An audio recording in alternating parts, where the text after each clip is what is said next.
Chapter V. Second, the Western Bank. Memorial temples, or mansion, of millions of years. These are the temples known as mortuary or funerary temples.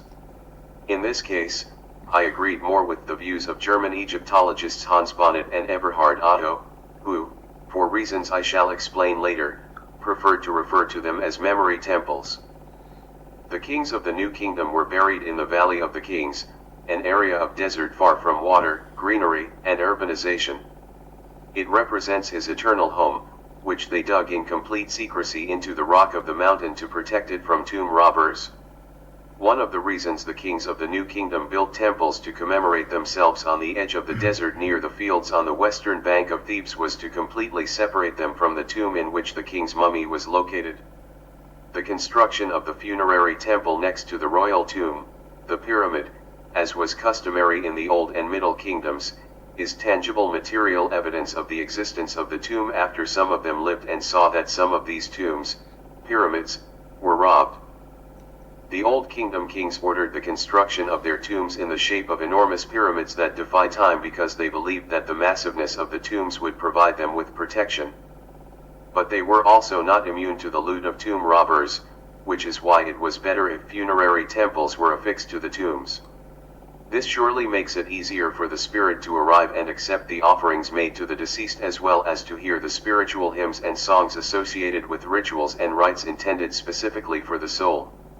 At the same time, why is the temple separated from the tomb, which is a huge, clear, tangible pyramid? The Middle Kingdom's kinds constructed comparatively small pyramids, but in an attempt to increase security, they made the internal passageways leading to the burial chamber more complex. However, this tactic was equally unsuccessful in safeguarding the king's mummies. The 18th dynasty's kings realized that the two earlier strategies had not stopped tomb robbers from trying to rob the tombs of their predecessors.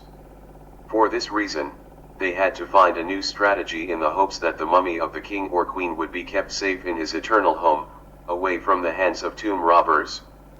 For this reason, these kings, and their heirs afterwards, dug very secret tombs in the mountain's rock, hidden behind the plateaus in a valley known as the Valley of the Kings. This led them to consider building temples to honor them far from the tomb, on the edge of the desert, close to the green fields, probably after much hesitation, as this distance between the tomb and the temple may result in some minor harm and damage that may result from the soul leaving the tomb, its eternal place, to accept the offerings made to it during specific seasons and fixed holidays. Nonetheless, one of the factors necessitating the separation of the tomb and the temple was the preservation and safety of the royal mummy. When digging these types of tombs, the rulers felt that total secrecy was the only way to provide the necessary security. This is known to us, as we shall see, from the stela of King Thutmose I's engineer, Inanni, number 81. The temples commemorating the New Kingdom kings are erected on the edge of a desert close to the cultivated lands of western Thebes. They are arranged in a long row, extending from the northeast to the southwest for a possible distance of 3 kilometers. The mountain that overlooks the valley separates the temples from the king's tombs. The temple of King Amenhotep is possibly the oldest of these temples. It has not yet been discovered in the Valley of the Kings, and some people think his tomb is in the Dra Abu al-Naga cemetery. The 18th dynasty kings that followed him carried on the tradition of erecting temples to commemorate themselves, one south of the other. Subsequently, the 19th dynasty's kings came, and they once more constructed their temples in front of and between the earlier dynasty's temples, running north to south. Preferring the sacred area in the extreme south, King Ramesses III erected the biggest and most magnificent temple in ancient Egyptian history to honor his memory there. Regarding the names of the West Bank Thebes temples, Egyptologists couldn't agree. Some referred to them as mortuary temples, or funerary temples, as most Arabic or foreign Egyptology books do, mentioning the fact that these temples were primarily used for rituals, and offerings that were performed during specific seasons and fixed holidays in order to benefit the deceased king. Others preferred to refer to them as temples commemorating the dead king, citing the fact that, Unlike the funerary temples of the Old and Middle Kingdoms, these temples were initially constructed for the god Amun, who was accompanied by the king who gave the order to erect them. According to the German Egyptologist Hans Bonnet, the purpose of these temples built west of Thebes is primarily religious, dedicated to the state god Amun. The king who ordered the construction of the temple is essentially a guest residing in it, and religious rites and rituals that benefit him are held for him with the god. For this reason, Bonnet named these temples memorial temples, in order to distinguish them from previously known funerary temples or mortuary temples. King Ramesses III's statement, "I have built for you," i.e., for the god Amun, a great temple for millions of years, found in one of the texts in the Hair's Papyrus, confirms this.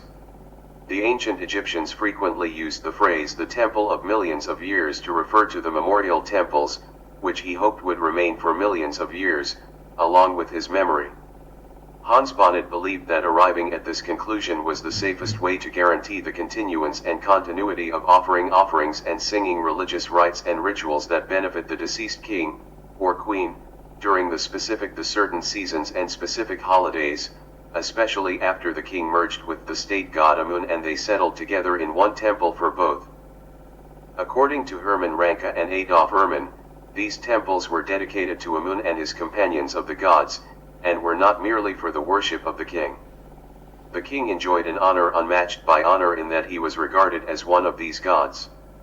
Because the priests of these temples were priests of Amun before all else, like all others, and thus could not be called by anything other than this name, we do not find at this time a mention of the priests of kings, as was the case in ancient times. On the other hand, during the Old Kingdom period, things were essentially different because many of the most notable persons of the time were also priests of the kings. Seldom are they priests of the king himself, but they are typically referred to as priests of the king's pyramid. According to Adolf Ehrman, these kings were revered as gods and associates of the Theban gods in each of the temples they erected for themselves on Thebes' western shore. Regarding Jayoyat, he believes that these temples are concrete proof of the king's merging with the state deity Amun, particularly because they are similar to the sacred temples on Thebes' eastern mainland. Hermann Keyes believes that the House of Amun section, where Amun, the temple's lord and reigning king, lived, is where all funeral temples were constructed. As the resting place of the god Amun's ancestors, the Medinet Habu temple is also thought to have special sanctity. As a result, Amun was required to visit them once a year during a grand celebration known as the Beautiful Feast of the Valley. This feast was held in the second month of summer, and Amun Karnak arrived in his sacred boat. Beginning in the 19th dynasty, he was accompanied by the goddess Mut, the goddess Amount, and the god Khonsu, all in their sacred boats, to the necropolis. Because religious rites for the gods and rituals performed in these temples to help the deceased kings made up part of this celebration, cemetery workers from all faiths participated in it. With the exception of the temple of Hatshepsut in Deir el-Bahari, which is actually thought to be an advanced replica of the temple of Montuhotep-Nebitra, which is situated next to it, it is noted that the architectural layout of these temples is strikingly similar to the temples of the gods and the temples of daily service established on the eastern mainland. Furthermore, we find shrines for the state god Amun and other gods with him. For instance, the deity Amun was the primary focus of the Hatshepsut temple in Deir el-Bahari. The god Re-Horakiti, the god Anubis, and the goddess Hathor all have shrines there. There were also rites performed there for the benefit of Hatshepsut's parents, Tuthmosis I and his wife Amos. Similar to this, the temple of Seti I in Kurna has 3 shrines devoted to the Theban Trinity, and the Ramesseum temple, constructed by Ramesses II, contains shrines at its end for the gods and goddesses, where the Holy of Holies is, as we shall see later. A collection of storerooms, like those found in the Ramesseum temple, encircles some of these temples, such as the gods' temples on the eastern mainland. These were probably meant to hold grains, different oils, beer pots, and supplies for the king who had died, as well as the gods who were worshipped beside him in the temple commemorating his memory. It is also mentioned that the reigning king had a palace constructed close to these temples, similar to what is seen in the Ramesseum and Medinet Habu temples. In conclusion, the temples located here are not mortuary or funerary. The king's burial marked the end of his funeral.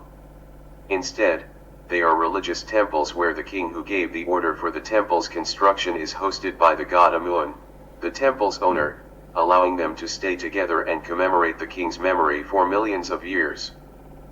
Furnishings of memorial temples. Not much of the furnishings of the New Kingdom temples commemorating the ancient Egyptian kings remains.